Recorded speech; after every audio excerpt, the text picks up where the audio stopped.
السلام علیکم ورحمۃ اللہ۔ سلطان نور الدین زنگی رحمۃ اللہ علیہ مسلم دنیا کے عظیم ترین فاتح اور مثالی حکمران تھے۔ نور الدین زنگی وہ عظیم انسان تھے جنہیں نبی کریم صلی اللہ علیہ وآلہ وسلم کی 3 مرتبہ خواب میں زیارت ہوئی اور انہوں نے نور الدین زنگی کو ایک بہت اہم منصب سونپا۔ واقعہ کچھ یوں ہے کہ ایک دن نور الدین زنگی تہجد کی نماز پڑھ کر سو گئے اور خواب میں انہیں نبی کریم صلی اللہ علیہ وآلہ وسلم کی زیارت نصیب ہوئی۔ آپ صلی اللہ علیہ وآلہ وسلم کے علاوہ سلطان کو خواب میں 2 اور چہرے بھی دکھائی دیے جو کہ 2 عمر رسیدہ افراد تھے جنہوں نے اسلامی لباس پہنا ہوا تھا اور چہرے پہ داڑیاں بھی تھی، مگر ان کی شکل پر نور ہونے کے بجائے مکروہ دکھائی دے رہی تھی۔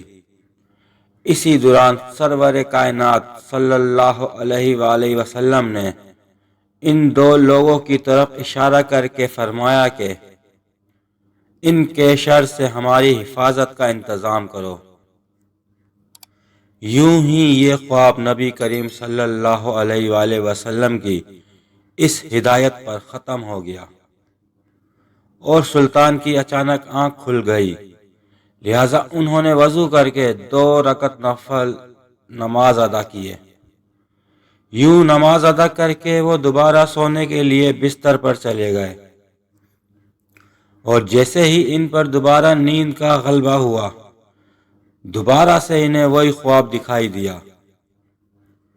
اسی طرح حضور اکرم صلی اللہ علیہ وآلہ وسلم کی زیارت نصیب ہوئی اور 2 مکروہ چہرے دوبارہ دکھائی دیے جن کے بارے میں حضور اکرم صلی اللہ علیہ وآلہ وسلم نے ارشاد فرمایا کہ ان کے شر سے ہماری حفاظت کا انتظام کرو۔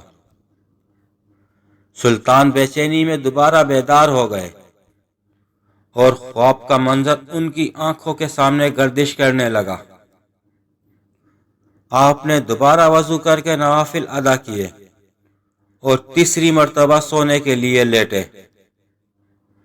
اس بار بھی آپ کو خواب میں نبی کریم صلی اللہ علیہ وآلہ وسلم کی تیسری بار زیارت نصیب ہوئی اور وہی خواب دوبارہ نظر آیا۔ سلطان اچانک بیدار ہو گئے، شدید الجھن اور بے چینی میں مبتلا ہو گئے اور اپنی نم آنکھوں سے بولے کہ میرے ہوتے ہوئے میرے آقا نبی کریم صلی اللہ علیہ وآلہ وسلم کو کون پریشان کر رہا ہے؟ جب سلطان کو کچھ سمجھ نہ آیا تو انہوں نے اپنے مشیر خاص جمال الدین اصفہانی کو طلب فرمایا اور ان سے اپنا تمام خواب بیان کیا۔ انہوں نے تمام خواب سننے کے بعد فرمایا کہ لگتا ہے کہ مدینے میں کوئی اہم واقعہ پیش آنے والا ہے، لہٰذا آپ کو اپنا خواب پوشیدہ رکھنا چاہیے اور فوراً مدینے کی طرف روانہ ہو جانا چاہیے۔ لہٰذا سلطان کو قرار کہاں تھا، انہوں نے صبح کا سورج طلوع ہونے سے قبل جمال الدین کے ساتھ فجر کی نماز ادا کی اور 20 مزید افراد کے ہمراہ مدینے کے لیے روانہ ہو گئے۔ یہ تمام افراد تیز ترین گھوڑوں پر سوار تھے۔ دمشق اور مدینے کا فاصلہ نہایت طویل تھا جو کہ تقریباً 20 سے 25 دن بنتا تھا، مگر سلطان نے بنا رکے دن رات تیز رفتاری سے سفر کر کے اسے محض 16 دن میں طے کیا۔ اس دوران آپ کی نظروں سے خواب کے مناظر ایک لمحے کے لیے بھی اوجھل نہ ہوئے۔ مدینہ پہنچ کر حاکم مدینہ نے سلطان کا استقبال کیا۔ سلطان نے اپنے آنے کا مقصد ان سے بیان کیا۔ جواب میں حاکم مدینہ نے یقین دلوایا کہ اگر وہ 2 بوڑھے یہاں موجود ہوئے تو ہم انہیں ضرور نکال لیں گے۔ لہٰذا حاکم مدینہ کے مشورے پر مدینہ بھر کے لوگوں کے لیے ایک بڑی دعوت کا انتظام کیا گیا، جس میں مدینے کے ہر خاص و عام شخص کو دعوت دی گئی۔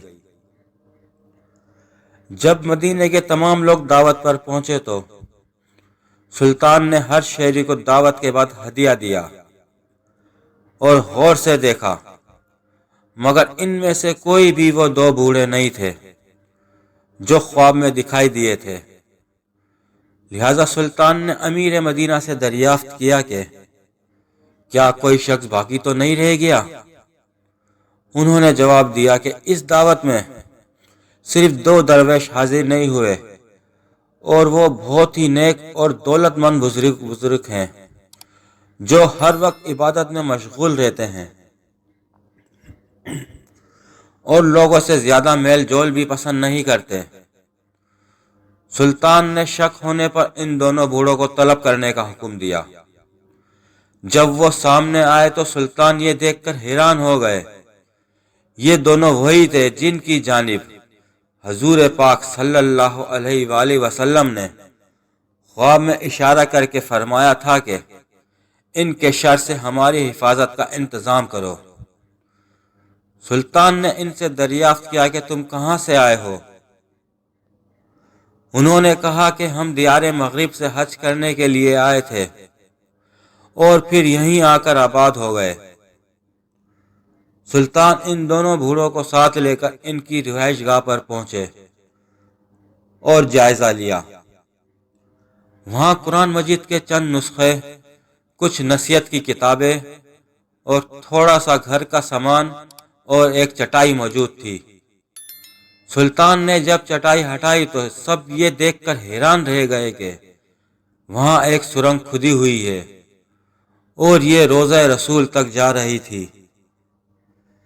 لہذا ان دونوں بوڑھوں کو فوراً گرفتار کر لیا گیا اور انہوں نے بتایا کہ وہ عیسائیوں کے بھیجے ہوئے جاسوس ہیں جنہیں روضہ رسول تک سرنگ کھود کر حضور اکرم صلی اللہ علیہ وآلہ وسلم کے جسم مبارک کو چرانے کے لیے بھیجا گیا تھا۔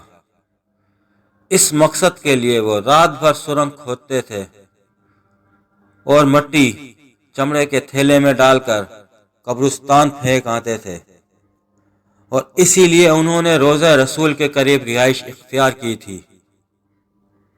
یہاں تک کہ وہ سرنگ کھودتے کھودتے حضرت عمر فاروق رضی اللہ تعالی عنہ کی قبر مبارک تک پہنچ چکے تھے۔ سلطان نے وہیں موقع پر ہی ان دونوں ملعونوں کا سر قلم کروا دیا۔ جبکہ اس واقعے کے بعد سلطان زاروں قطار روتے رہے اور اللہ کا شکر ادا کرتے رہے کہ اللہ پاک نے پوری دنیا میں روضہ رسول صلی اللہ علیہ وآلہ وسلم کی حفاظت کے لیے انہیں منتخب کیا، جبکہ وہ اس قابل نہ تھے۔ سلطان نے روضہ رسول کے گرد ایک گہری خندق کھدوا کر اس میں پگھلا ہوا سیسا بھر دیا تاکہ دوبارہ کوئی بھی بدبخت ایسی گستاخی نہ کر سکے۔ بعد میں اس خندق پر ایک جنگلہ بھی لٹکا دیا گیا تاکہ زائرین اس سے آگے نہ جا سکیں۔ 816 ہجری میں مصر کے بادشاہ رکن الدین نے خندق پر 21 فٹ اونچا لوہے کا جالی دار ہاتھا بھی نصب کروایا۔ دوستو، نور الدین زندگی ایک ایماندار اور نیک شخص تھے۔ وہ بہت زیادہ صدقہ و خیرات کیا کرتے تھے۔ آپ نے اپنے دور حکومت میں بہت سی مساجد اور مدرسے بھی تعمیر کروائے، جہاں پر خاص طور پر قرآن اور حدیث کی تعلیم دی جاتی تھی۔ آپ خود بھی حدیث کے حافظ تھے اور انہیں بہت ہی خوبصورت انداز میں بیان کیا کرتے تھے۔ آپ نے غریبوں کے لیے مفت اسپتال بھی قائم کیے، جبکہ حج پر آنے والے مسافروں اور حاجیوں کے لیے آرام گاہیں بھی تعمیر کروائیں۔ آپ ہفتے میں ایک بار عوامی عدالت بھی منعقد کرتے تھے، جس میں آپ اپنے گورنروں، جرنیلوں اور تمام دیگر ملازمین کے خلاف بھی اگر کوئی شکایت ہوتی تو ان کو سن کر اس کا سدباب کرتے۔ سلطان نور الدین ایک نہایت ذہین اور جرأت مند شخص تھے۔ آپ میں جہاد کا جذبہ کوٹ کوٹ کر بھرا ہوا تھا، اور یہی بات اہل عیسائیت کو پسند نہ تھی۔ لہٰذا انہوں نے حسن بن صبا کے فدائیوں کو سلطان نور الدین زنگی اور سلطان صلاح الدین ایوبی کو شہید کرنے کے لیے بھیجا، مگر سلطان صلاح الدین ایوبی اس حملے میں بچ گئے، لیکن سلطان نور الدین زنگی کو حسن بن صبا کے فدائیوں نے زہر دے کے شہید کر ڈالا، اور یوں اسلامی تاریخ کا عظیم مرد مجاہد اپنے خالق حقیقی سے جا ملا۔